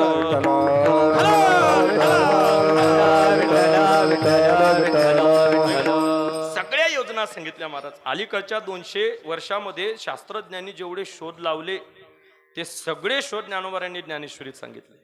हाताच्या घड्याळीपासून तर उडणाऱ्या विमानापर्यंत सगळे शोध लावले महाराज. फक्त आपण ते वाचून पाहिले नाही. सगळे ज्ञानोबाराय वर्णन करतात, सत्ताधारी पक्षाने गरीब लोकांकरता घर बांधावी, घरकुल योजना, नगरीचे रचावी, जलाशय निर्मावी, महावने लावावे नानाविध. इंदिरा आवास योजना 700 वर्षापूर्वी ज्ञानोबारायांनी ज्ञानेश्वरीत सांगितली. नगरीची रचावी. 4 महिने पडणारा पाऊस 8 महिने आपल्याला वापर करता यावा असं वाटत असेल तर त्याला आडवा आणि जमिनीत जिरवा, आहे का नाही. जलाशय निर्मावी, हेच शासनाने अलीकडे आपल्याला सांगितलं. पाणी अडवा, पाणी जिरवा.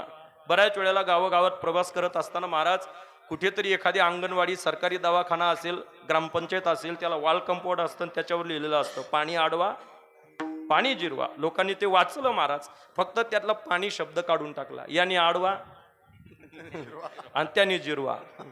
याची आडून त्याची जिरवण्यापेक्षा पाणी आडून पाणी जिरवलं असतं तर एवढं कडक ऊन पडलंच नसतं. विठ्ठल विठ्ठल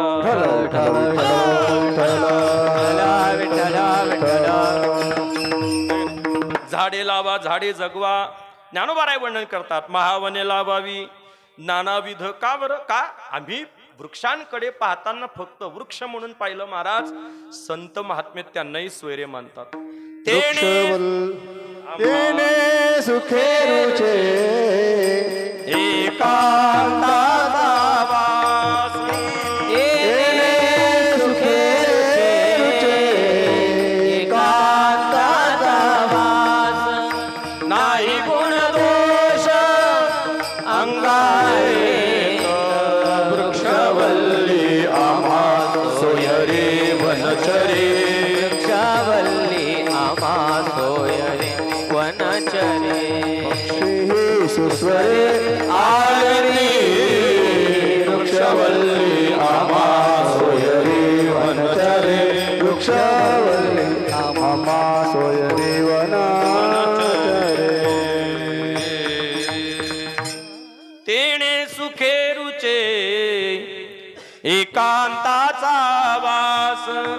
नाही गुण दोष अंगायेत वृक्षवल्ली आम्हा सोयरे वनचरे. पक्षी हे सुस्वरे आळविती, संत महात्मे त्यांनाही सोयर मानतात महाराज. म्हणून पर्यावरणाचं रक्षण करणं, पर्यावरणाच्या हिताचा विचार करणं आपलं कर्तव्य आहे. चौथा विचार सांगितला कौटुंबिक हिताचा. ज्या कुटुंबात आपण जीवन जगतोय त्या कुटुंबाचं रक्षण करणं आपली काय आहे, जबाबदारी आहे. तुकोबाराय वर्णन करतात, घरी रांडा पोरे मरती उपवाशी, सांगे लोकांपाशी थोरपण. तुकोबाराय वर्णन करतात महाराज, काही लोक बाहेर फार ऐटीत राहतात आणि घरी बायको पोरं उपवाशी मरतात. तुकोबाराय वर्णन करतात, अगोदर त्यांचा विचार करा. सांगे लोकांपाशी थोरपण. अलीकडच्या या कलियुगामध्ये परमहंस संन्यासी झाले भगवत पूज्यपाद आद्यगुरु शंकराचार्य. पण एका ठराविक मापामध्ये ज्याने संसार केलेला आहे अशा गृहस्थाश्रमी माणसाला सुद्धा भगवत पूज्यपाद आद्यगुरु शंकराचार्य धन्यता देतात. पण तो गृहस्थाश्रम कसा असावा? सानंदम सदनम सुताश्च सुधिया कांता मृदु भाषिणी सन्मित्रम सुधनम स्वयोषितिरतिः आज्ञापरा सेवकाः आतिथ्यम शिवपूजनम प्रतिदिनम मिष्टान्नपानम गृहे साधो संगम उपासते हि सततम धन्यो गृहस्थाश्रम. या पद्धतीने आपला गृहस्थाश्रम असावा महाराज. सानंदम, घरामध्ये एवढं आनंदाचं वातावरण ठेवावं की बाहेरून आलेल्या एखाद्या माणसाला वाटावं आम्ही घरात नाही मंदिरात आलोय.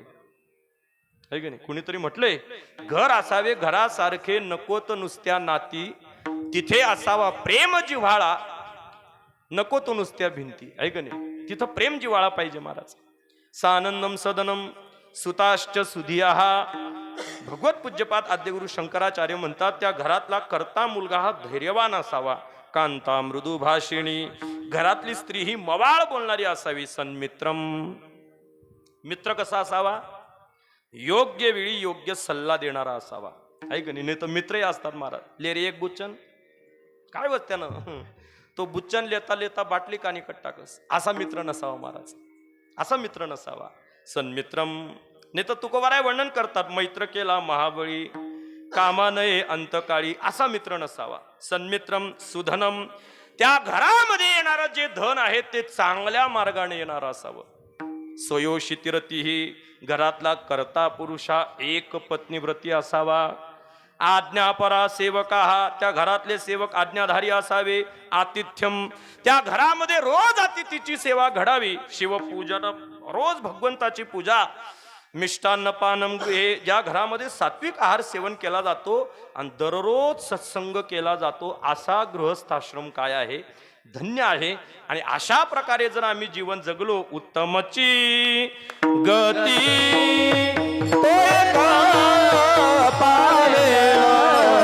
उत्तमची गती उत्तमची गती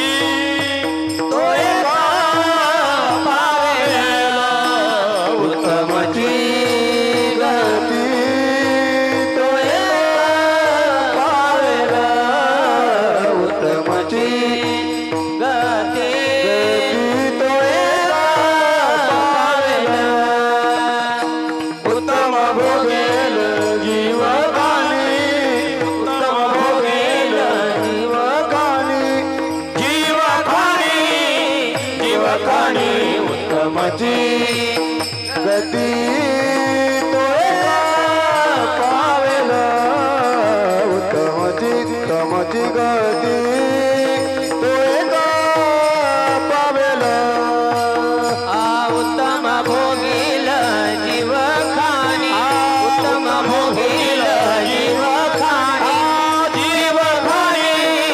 जीव खाणी उत्तमची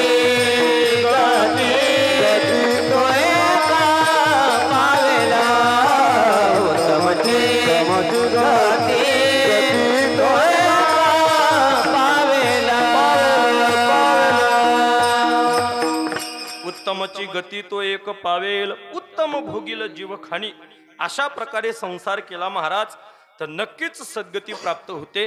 म्हणून कौटुंबिक हिताचा विचार सांगितला. आणि पाचवा विचार सांगितला आत्महिताचा, म्हणजे स्वहिताचा. उद्धरेद आत्मनात्मानम नात्मानम वसादयेत आत्मैव ह्यात्मनो बंधुर आत्मैव पुरात्मनः. ज्ञानोबाराय वर्णन करतात, आपुले आपण करा सोडवण संसार बंधन तोडा वेगी नामदेवराय वर्णन करतात. आयुष्य जात आहे पहा, आयुष्य जात आहे पहा, आयुष्य जात आहे पहा, आयुष्य जात आहे पहा. जपत से महाकाळ, जपत से जपत से महाकाळ, जपत से महाकाळ. संहिताचा घोर वाहा ध्यानी राहा श्री हरीच्या, संहिताचा घोर वाहा ध्यानी राहा श्री हरीच्या, संहिताचा घोर वाहा ध्यानी राहा श्री हरीच्या, संहिताचा घोर वाहा ध्यानी राहा श्री हरीच्या. आयुष्य जात आहे पहा, काळ जपत से महा, स्वहिताचा घोर वाहा ध्यानी राहा श्री हरीच्या. नामदेवराय वर्णन करतात आयुष्य क्षणोक्षणाला कमी होत चाललंय महाराज. मग स्वहिताचा घोर वाहा, नामदेवराय वर्णन करतात स्वहित साधून घ्या. आम्ही स्वहित पाहिलं महाराज, पण कशामध्ये? धनदारा पुत्रजन बंधू सोय रे पिशून. नामदेवराय वर्णन करतात पण सर्व मिथ्या हे जाणून. आम्ही स्वहित कशात पाहिलं महाराज? धन दारा पुत्र जन बंधू सोयरे पिशून. हे सगळं अनुकूल असलं की आपल्याला वाटतं झालं आपलं, आहे की नाही? पण नामदेवराय सांगतात सर्व मिथ्या हे जाणून शरण निघा देवासी. नामदेवराय सांगतात ज्याला आम्ही हित मानतोय महाराज, हे सगळं कसं आहे? मिथ्या आहे. पिंडी देह स्थिती ब्रह्मांडी पसारा, हरी विण सारा व्यर्थ भ्रम, सगळं मिथ्या आहे. पण गंमत सांगतो तुम्हाला, खऱ्या गोष्टीपेक्षा खोट्याकडे ज्याचं जास्त आकर्षण आहे त्यालाच माणूस म्हणतात. काय काय? खऱ्यापेक्षा खोट्याकडे जास्त आकर्षण आहे त्यालाच काय म्हणतात? माणूस म्हणतात. मला सांगा, कीर्तन खरं का तमाशा खरा? हा, कीर्तन खरं. मग गर्दी कीर्तनात पाहिजे का तमाशात? पाहिजे कीर्तनात, पण होती कुठं? तमाशात. का बरं? कारण ते खोटं आहे. आणि जेवढं खोटं असेल तेवढं आपल्याला काय करतं? आकर्षित करतं. जाऊ द्या, मला सांगा, माझा हा आवाज खरा आहे?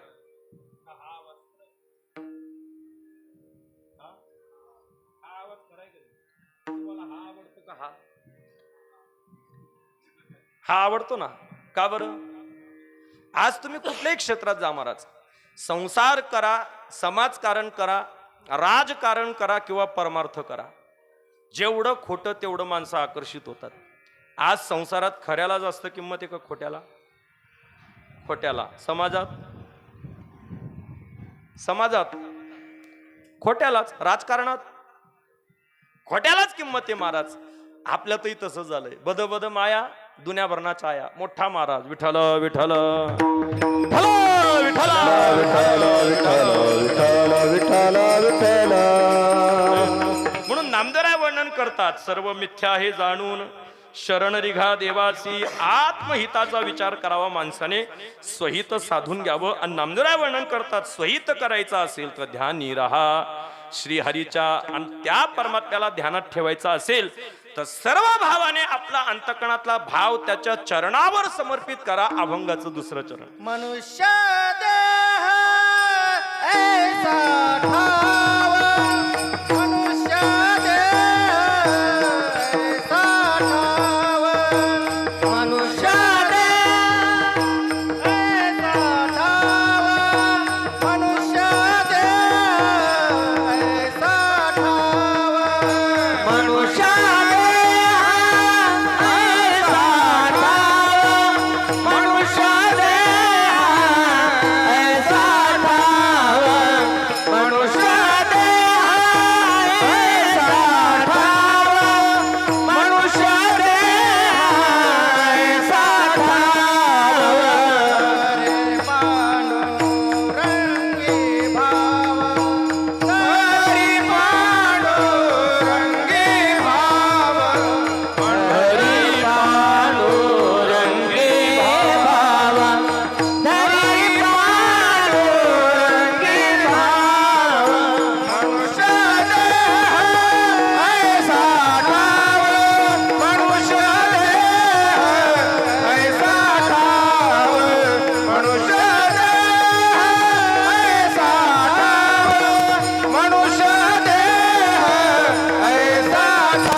ठाव धरी पांडुरंगी भाव तुकोबराय वर्णन करतात.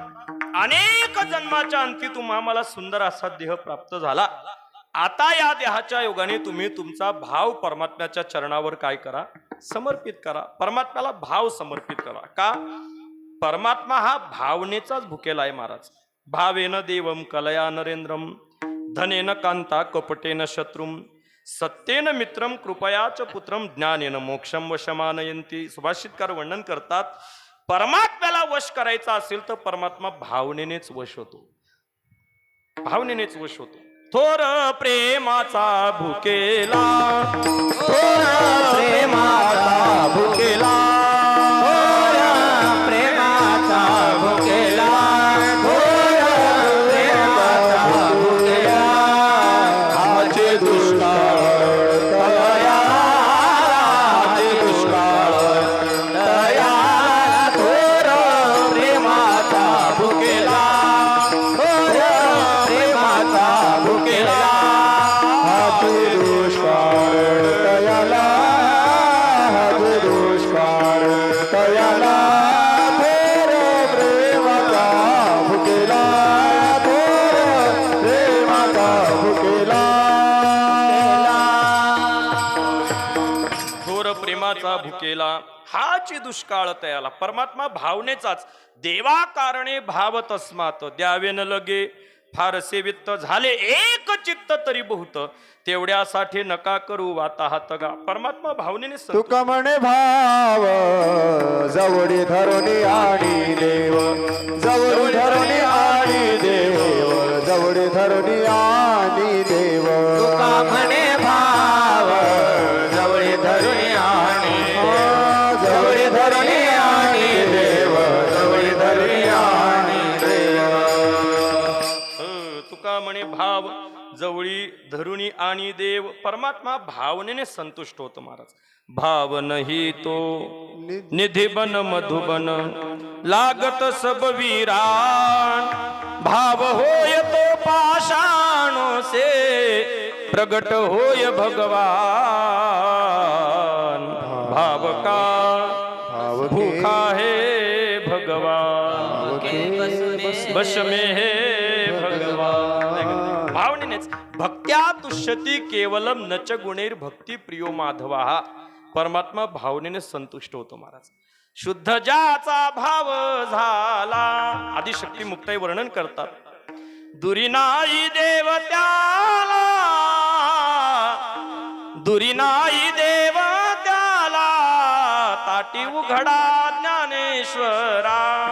शुद्ध ज्याचा भाव झाला, दुरी नाही देव त्याला. भाव अंतकणामध्ये असेल महाराज तर परमात्मा आपल्या कोणत्याच गोष्टींकडे पाहत नाही, कुठल्याच नाही.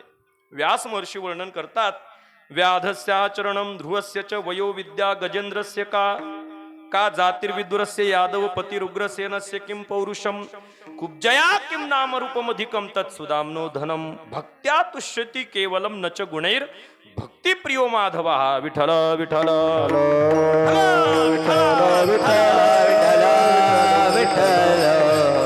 भाव अंतकरणात असेल महाराज तर परमात्मा आचरण पाहत नाही. दशमस्कंदामध्ये भगवान कृष्ण परमात्म्याचं चरित्र सांगत असताना शुकदेव महात्मा राजा परीक्षितीला सांगतात, महाराज भगवान कृष्ण परमात्म्याची मुलं समुद्राच्या काठावर खेळत होते आणि तिथं काही साधू संत ऋषीमुनी भगवंताचं दर्शन करण्याकरता आले. भागवतात त्याचा विस्तार आहे. आणि स्नान करत असताना या मुलांचं लक्ष गेलं त्यांच्याकडे. कुणाच्या दाढ्या वाढलेल्या, कुणाच्या जटा वाढलेल्या, कुणी दिगंबर साधू आहेत, कुणी कौपिन परिधान केलेले. आणि या मुलांच्या मनात विचार आला, हे खरे आहेत का खोटे यांची परीक्षा पाहू. कुणाच्या मनात विचार आला? परमात्म्याच्या मुलांच्या मनात. त्यातल्या जांबुवतीच्या सांब नावाच्या मुलाला यांनी साडी नेसवली, पोटाला चिंध्या बांधल्या, गर्भवतीचं सोंग केलं, डोक्यावर पदर दिला, हात धरला आणि त्यांच्या समोर नेलं. विचारलं, महाराज ही आमची भाऊजाई गर्भवती आहे, हिला मुलगा होईल की मुलगी सांगा. आता ते ओरिजिनल साधू होते महाराज. त्या का मन मायक होतात का बांधा फेटान मारा चाटा. मन मायक सांगणार ना मी. ओरिजिनल साधू होते महाराज. त्यांनी मनात विचार केला, ज्या भगवान परमात्म्याने आमच्या चरणावर लोटांगण घालावं त्याच्याच पोटी जन्माला आलेल्या मुलांनी आमची परीक्षा घ्यावी म्हणजे केवढी दुर्बुद्धी. हा घे आमचा आशीर्वाद. नांद आमच्या भाग्याने. ही ताकद ज्या साधू संतांची आहे महाराज, परमात्म्याचीच मुलं त्यांची परीक्षा घ्यायला गेले. म्हणून एक मुद्दा ध्यानात ठेवा, चांगल्याच्या पोटी चांगलेच येतील याची गॅरंटी नाही. म्हणून सुभाषितकार वर्णन करतात, कुलेच्युती भयम. कुलवान माणसाला अपमानित होण्याची भीती असते, तरी लोक म्हणतात वंशाला काय पाहिजे, दिवा पाहिजे, आहे की नाही. तो कसा का चेटे ना, पण वंशाला दिवाच पाहिजे. दिवाळीच्या सणाला तुम्ही दरवाजावर कितीही आकाश कंदील टांगले तरी पंथी लावल्याशिवाय शोभाच येत नाही. विठ्ठल विठ्ठल विठ्ठल विठ्ठल विठ्ठल विठ्ठल. शाप दिला महाराज त्यांनी, ना मुलगा होईल ना मुलगी, झालं तर लोखंडाचं मुसळ होईल आणि त्याने यादव कुळाचा नाश होईल. ते घाबरले, त्यांनी ते लोखंडाचं चूर्ण केलं, ते पाण्यात टाकलं, त्यातला एक तुकडा एका माशाने गिळला, तो मासा एका व्याधाला सापडला, व्याधाने तो फाडला, त्याच्यातून लोखंडाचा तुकडा मिळाला, त्याचा बाण तयार केला आणि तोच बाण त्याने परमात्म्याला प्रभास क्षेत्रावर मारला आणि कृष्ण अवतार संपला. पण ज्या व्याधाने परमात्म्याला बाण मारला, देवाने त्यालाच अगोदर विमानात बसवून वैकुंठाला नेलं. त्याचं काय आचरण पाहिलं, व्याधस्य आचरण. मग कुणी म्हणेल महाराज विशिष्ट वयात आल्यानंतर देव मिळत असेल तर ध्रुवस्यच्या वयो, ध्रुव बाळावर 5 वर्षात कृपा झाली महाराज. किती? 5 वर्षामध्ये, आहे की नाही. परमात्म्याला कृपा करायची असेल तर तो वयाचा विचार करत नाही. झाली कृपा तर एका वाक्यात करतो. किती? एका वाक्यात, एकाच वाक्यात. तुलसी तुलसी क्या कहते हो, तुलसी जंगल की घास, एक नारीने उपदेश दिया तो बन गई तुलसीदास. एकाच वाक्यात परिणाम झाला महाराज. अहो या हाडा मांसाच्या देहाकरता तुम्ही एवढा प्रयत्न करून इथं आलात, यातला 1% प्रयत्न जर देवा करता केला असता तर आतापर्यंत तुम्हाला देव मिळाला असता. धिक्तांच तंच मदनंच इमांच मांच. जसं राजा भर्तृहरीनं वर्णन केलं तसा धिक्कार असो तुमच्या आयुष्याचा. स्वाभिमानी माणसाला मरण चांगलं पण अपमान नको. एकाच वाक्याचा परिणाम झाला महाराज. हाच अनुताप घेऊन सावध, काहीतरी बोध करी मना. आणि तिथूनच चित्रकूट पर्वतावर निघून गेले आणि भगवान प्रभू रामचंद्र परमात्म्याची प्राप्ती झाली. एकाच वाक्यात देव मिळाला. झाली कृपा तर एका तासातही करतो. 1 तास उरला खटवांगरायासे, झाली कृपा तर 7 दिवसातही करतो. श्रवणे परीक्षिती तरला भूपती, 7 दिवसा मुक्ती झाली तया, झाली कृपा तर 6 महिन्यातही करतो. ध्रुव बाळावर 6 महिन्यात कृपा झाली महाराज. आणि जर देवाने नजर कानी केली तर भरत राजासारखी 3-3 जन्म वाट सुद्धा पाहायला लावतो. विठ्ठल विठ्ठल विठ्ठल विठ्ठल. विशिष्ट वयात आल्यानंतरच देव मिळेल असं नाही. मागच्या वर्षी ज्ञानोबा सोहळ्यातला एक व्हिडिओ व्हायरल झाला होता पहा. एका म्हाताऱ्या माणसाला एका पत्रकाराने विचारलं, म्हणे बाबा तुमचं वय काय आहे. ते दुसऱ्याच्या खांद्यावर हात ठेवून वारी करत होते. डोक्यावर फेटा, धोतर परिधान केलेलं, कमरेत वाकलेले होते. त्यांनी उत्तर दिलं, बाळा माझं 90 वर्षाचं वय. किती? 90 वर्षाचं. त्या पत्रकाराला आश्चर्य वाटलं. तो म्हणलं बाबा वारी कितवी तुमच्या जीवनातली? ते म्हणले 91वी. त्याला हसू आलं. तो म्हणे बाबा वय सांगता 90 आणि वारी सांगता 91, हे कसं शक्य आहे? ते म्हणले बाळा मी पहिली वारी माझ्या आईच्या गर्भात केली होती. कुठं? गर्भात. मी का सांगतोय, या महाराष्ट्रात काही काही वारकरी असे जन्माला आले भाग्यवान की ते आईच्या गर्भातच वारकरी झाले. आणि काही काही मरी ग्यात. पण पंढरपूर कोणता कोपरा माशे, आम्ही कोणा लेवामा नाही, आम्ही कोणा देवामा नाही, आम्ही कोणा घरे नाही, आम्ही कोणा दारे नाही. सप्ता कथा उजास आमले धक्का बी लागत नाही. विठ्ठल विठ्ठल विठ्ठल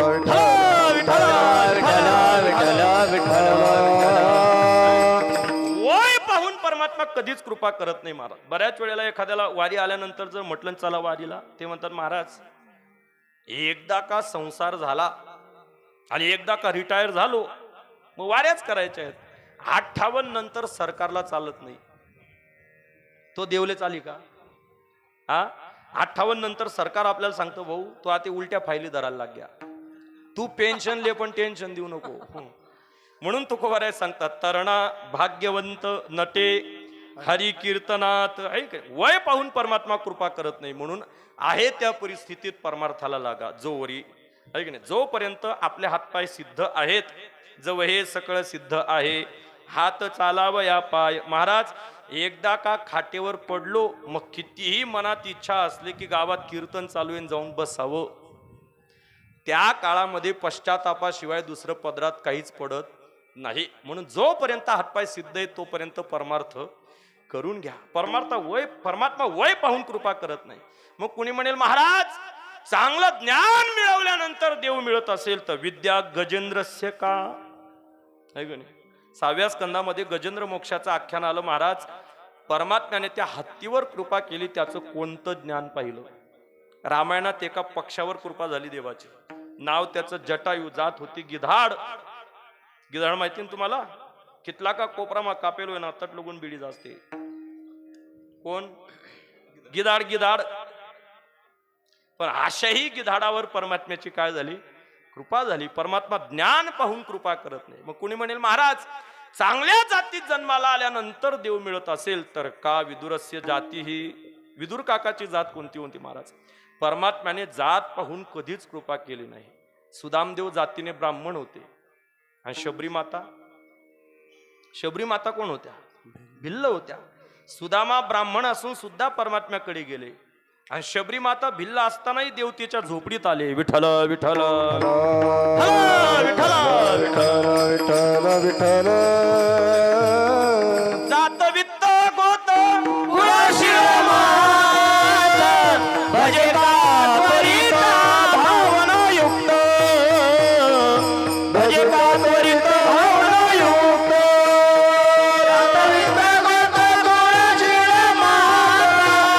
भजे का त्वरित भावनायुक्त, भजे का त्वरित भावनायुक्त. जात वित्त गोत कुळ शिळ मात. नाथ महाराज ज्ञानोबाऱ्यांचं वर्णन करतात. न पाहे याती कुळाचा विचार, भक्त करुणा कर ज्ञानाबाई. परमात्मा जात पाहून कधीच कृपा करत नाही. का विदुरस्य जाती ही. मग कोणी म्हणेल महाराज चांगलं नाव किंवा चांगलं रूप असेल तर देव मिळत असेल तर कुब्जया किम नाम रूपमधिकम. कुब्जेचं नावही चांगलं नव्हतं, रूपही चांगलं नव्हतं. नाव पाहिलं तर कुब्जा. ऐकलंय कधी कुब्जा? तुम्ही सब्जा ऐकलोय पण कुब्जा ऐकलं नाही महाराज, ऐक नाही. कुब्जा नावाची बाईच नाही ना, आणि सापडली तर घेऊन या, आपण 1 गुडाचा खडा बक्षीस देऊ. कुब्जा नावाची बाईच नाही महाराज. नावही चांगलं नाही. आणि रूपाच्या बाबतीत विचार केला तर तुका म्हणे कुब्जा दासी रूप राशी ही न कळा तुकोबाराय वर्णन करतात. नावही चांगलं नाही आणि रूपही चांगलं नाही, तरीही मथुरेत गेल्यानंतर परमात्म्याची कृपा झाली. कुब्जेशी रत झाला मनमोहन मुरलीवाला. नाव रूप पाहून परमात्मा कधी कृपा करत नाही. मग कुणी म्हणेल चांगलं धन दिल्यानंतर देव मिळत असेल तर तत् सुदाम नो धनम. सुदाम देवांकडे कोणतं धन होतं महाराज, तरीही परमात्म्याची कृपा झाली. त्याचं कारण आहे भक्त्या तुष्यती केवलम नच गुणैर भक्ती प्रियो माधवा. हा परमात्मा फक्त भावच पाहतो. म्हणून तुकोबाराय वर्णन करतात धरी पांडुरंगी भाव. आणि भाव अंतकणात असेल महाराज तर देव सुद्धा वागतो. देव सुद्धा वागतो. रामायणामध्ये सीता स्वयंवराच्या प्रसंगी परमात्म्याने धनुष्य भंग केला, आणि धनुष्य भंग केल्यानंतर सीता मैया वर्माला घेऊन आल्या. परमात्म्याचं उंची होती 7 फूट. किती? 7 फूट. ज्या चौरंगावर परमात्मा उभे आहेत तो चौरंग होता 2 फुटाचा, आणि डोक्यावर मुकुट आहे 1.5 फुटाचा. म्हणजे किती उंची झाली? 10.5 फूट. आणि सीता मैया होत्या 5.25 फुटाच्या. म्हणजे जवळजवळ निम्मे अंतर होतं. आणि आपल्याला धर्मशास्त्राने एक मर्यादा घातली महाराज. कोणती? दृष्टा दृष्ट वधूवरान करिता दोघे करावी उभी. दृष्टादृष्ट वधूवरान करिता दोघे करावी उभी. काय म्हटले? जोपर्यंत मंगलाष्टका पूर्ण होत नाही, अक्षदा पडत नाही, तोपर्यंत वधूवराची नजरा नजर होऊ नये. आता महाराज साखरपुड्यात मोबाईल दिला नाही म्हणून लग्न मोडलीत काही काही. विठ्ठल विठ्ठल विठ्ठल मर्यादा होती महाराज, आणि रामायणाने मर्यादा शिकवली. सीता मैया खाली मान घालून उभ्या आहेत, परमात्मा ताठ मानेने उभे आहेत. भगवान प्रभू रामचंद्र परमात्मा वाकत नाहीत त्यावेळेला जनक राजाचे पुरोहित होते शतानंद. ते भगवान परमात्म्याच्या समोर आले आणि देवाला विनंती केली, देवा फक्त वर मला टाकण्यापुरता वाका. परमात्मा म्हणले जमणार नाही. तो का आतेना राम होता का? आताची सीता वरमाला धरून ठेवते, राम ते नामा मुंडक घालते. रामायणात मर्यादा होती महाराज. परमात्मा म्हणले वाकणार नाही. देवाला वाकवणार कोण? विश्वामित्रांना विनंती केली. विश्वामित्रांनी सांगितलं, हे पा धनुष्य भंग करणं महत्वाचं होतं, तेवढं मी करून घेतलं. पुढे तुमचे संसारिक लोकांचे काय नियम असतात आपल्याला माहिती नाही. विश्वामित्रांनी डोळे बंद करून घेतले. आता परमात्म्याला वाकवणार कोण? त्या सभेमध्ये सीता मातेच्या मागे तिच्या काही मैत्रिणी उभ्या होत्या, करवल्या, कंडोलण्या आहे का नाही. त्यातल्या एकीचं लक्ष गेलं लक्ष्मणाकडे. त्या सभेमध्ये कुठल्या तरी मागच्या रांगेत गर्दीत लक्ष्मणजी उभे होते आणि तिने मनात विचार केला, या संपूर्ण सभेमध्ये परमात्म्याला वाकवणार एकच पात्र आहे, लक्ष्मण. तेच वाकू शकतात. पण त्याला हे सांगीन कोण? का बरं? मी नवरीनी बहीण, तो नवरदेव ना भाऊ. आणि त्या काळात मर्यादा होती महाराज. तेव्हा काय आता सारखं होतं का तुला नंबर दे देन मी मेसेज टाक दिसू या अंग दुकाळान गोया शेतीस. मर्यादा होती रामायणात. तिने इशारा केला, लक्ष्मणाला कळाला. लक्ष्मणजी पुढच्या रांगेत आले, सभेत नजर टाकली. महाराज ती सभा सामान्य लोकांची नव्हती. इंद्रादिक देव स्वयंवर पाहण्याकरता उपस्थित होते. रावण बाणासूर सारखे दैत्य होते. संपूर्ण आर्यव्रतातले राजे तिथे उपस्थित होते. शतानंद विश्वामित्र जाबाली सारखे ऋषी होते. आणि एवढ्या मोठ्या लोकांच्या समोर एका लहान भावाने मोठ्या भावाला वाकवणं मर्यादेला शोभत नाही. पण पुन्हा विचार केला, मी जर परमात्म्याला वाकवलं नाही तर हे लग्न होणार नाही. मग असं काहीतरी करावं की देवाची मानही राखली पाहिजे, पण देवाची मानही वाकली पाहिजे. धनुष्यबाण बाजूला केलं, पळत पळत गेले, परमात्म्याच्या चरणावर साष्टांग लोटांगण घातला. जसा आपल्या वारकरी संप्रदायाचा नियम आहे, पाया पडे जन एकमेका. आपल्या समोर कोणी वाकलं की आपण सहज त्याच्या समोर वाकतो. अचानक लक्ष्मणाला पायावर पडलेलं पाहिलं. परमात्मा वरमालाही विसरले, सीतेलाही विसरले. आणि जसे खाली वाकले तसं लक्ष्मणाने सीतामय्याकडे पाहिलं. वहिनी, पटकन सीतामातेने वरमाला टाकली. भाव संपला. मला सांगा, भगवान परमात्मा खाली वाकले भावासाठी का भावासाठी? रक्ताच्या नात्यातला भाऊ आहे म्हणून वाकला का? नाही. मग लक्ष्मणाच्या अंतकणात परमात्म्याबद्दल जो भाव आहे त्या भावने करताच परमात्मा वाकले. म्हणून तुकोबाराय सांगतात, धरी पांडुरंगी भाव. भावनेनेच परमात्मा वागतो महाराज. म्हणून तुकोबाराय वर्णन करतात, बहुता जन्मा अंती जोडी लागली हे हाती, मनुष्य देहा ऐसा ठाव, धरी पांडुरंगी भाव. विठोबा रखुमाई जय जय रखुमाई, विठोबा रखुमाई, विठोबा रखुमाई, जय जय विठोबा रखुमाई, विठोबा रखुमाई, विठोबा रखुमाई, विठोबा रखुमाई, विठोबा रखुमाई, विठोबा रखुमाई, विठोबा रखुमाई, जय जय विठोबा रखुमाई, विठोबा रखुमाई, विठोबा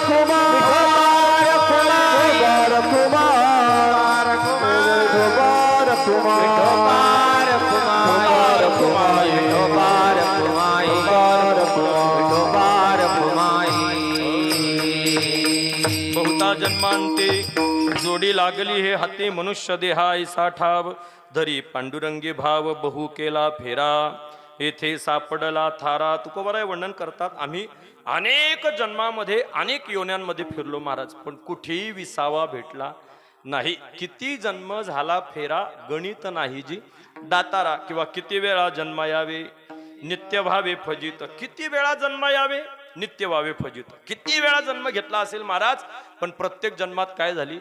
फजिती झाली महाराज. आता येथे सापडला थारा मनुष्य देहा ऐसा ठाव धरी पांडुरंगी भाव. आणि शेवटी तुकोबाराय वर्णन करतात, ज्यांना हा देह मिळाला, या देहाची किंमत कळाली आणि ज्यांनी आपला भाव परमात्म्याच्या चरणावर समर्पित केला, अशी शहाणी सज्जन माणसं या जगात फार दुर्लभ आहेत. अभंगाचं शेवटचं चरण. तुका म्हणे जाणे तुका म्हणे जाणे तुका म्हणे जाणे जाणे तुका म्हणे जाणे जाणे तुका म्हणे जाणे जाणे तुका म्हणे जाणे तुका म्हणे जाणे जाणे तुका म्हणे जाणे ऐसे दुर्लभ शहाणे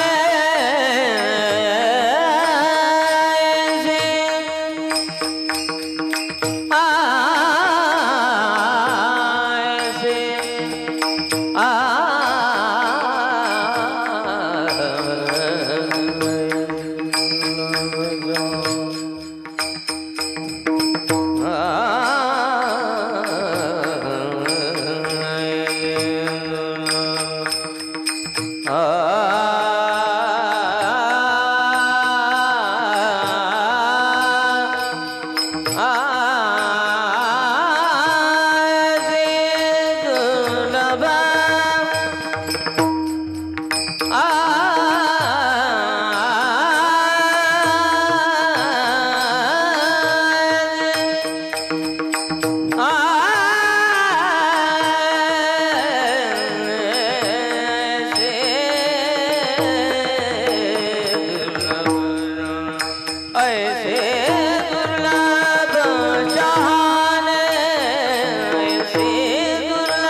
ऐसे दुर्लभ शहाणे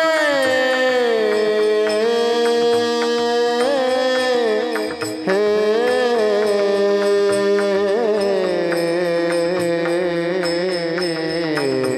शहाणे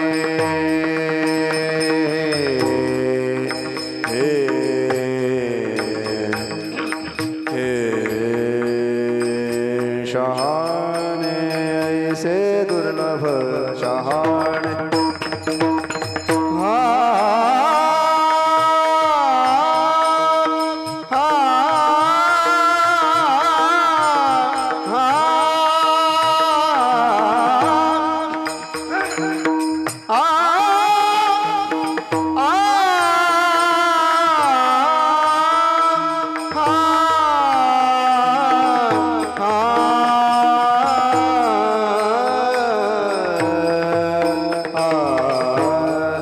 ऐसे दुर्लभ शहाणे ऐसे दुर्लभ शहाणे मनुष्य देह ऐसा ठाव मनुष्य देह ऐसा